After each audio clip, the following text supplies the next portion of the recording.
La présente rencontre a fait l'option de placer au centre de ces travaux la réflexion sur l'exercice de la revue annuelle des réformes politiques, programmes et projets communautaires. En effet, les séances de travail avec les départements au cours de cette semaine ont essentiellement consisté à conduire une réflexion profonde sur l'exercice de la revue en vue d'une meilleure appropriation du processus tant par les États que par la Commission. Comme vous le savez, la revue annuelle des réformes politiques, programmes et projets communautaires au sein de l'UEMOA, instituée par la conférence des chefs d'État et de gouvernement, a pour but d'identifier et d'anticiper les facteurs pouvant constituer un goulot d'étranglement à l'efficacité des réformes et projets communautaires en vue d'en atténuer les effets.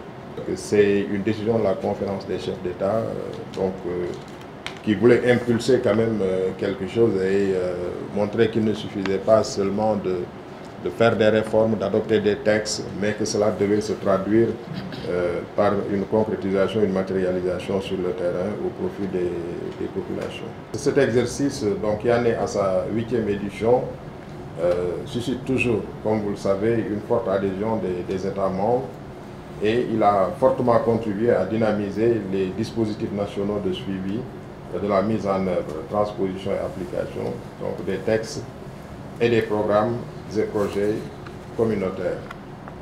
Il est donc de notre devoir en tant qu'organe exécutif de l'Union de consolider les acquis de cet exercice et d'en renforcer l'efficacité en vue de parvenir à la convergence des économies des États membres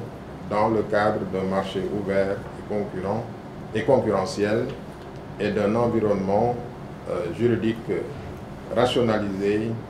et harmonisé conformément aux dispositions de l'article 4 du traité fondateur de l'Union. Il s'agissait de faire une réflexion sur la base des diagnostics faits par les différents services, de faire émerger une réflexion dans le sens d'un approfondissement de cet exercice de revue, qui est un exercice absolument important pour l'approfondissement du processus d'intégration. Naturellement, autour de ce sujet, nous avons évoqué d'autres questions relatives à l'efficacité des bureaux de représentation et nous avons souligné les actions notables qui ont été prises ces derniers temps, en particulier en ce qui concerne notamment la nomination des conseillers des bureaux de représentation.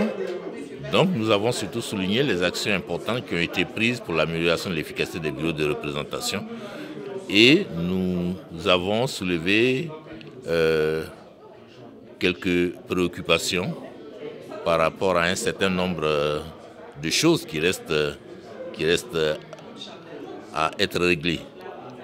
Et nous avons fait notamment la suggestion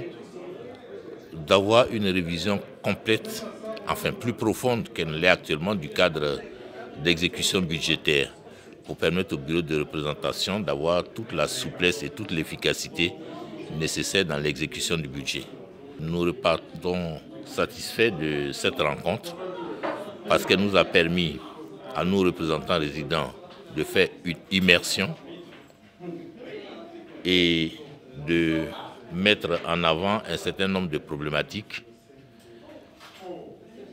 un certain nombre de propositions liées au renforcement du processus d'intégration dans son ensemble. Et nous avons, de ce point de vue, évoqué en particulier la question de la visibilité des interventions de la Commission dans les États membres.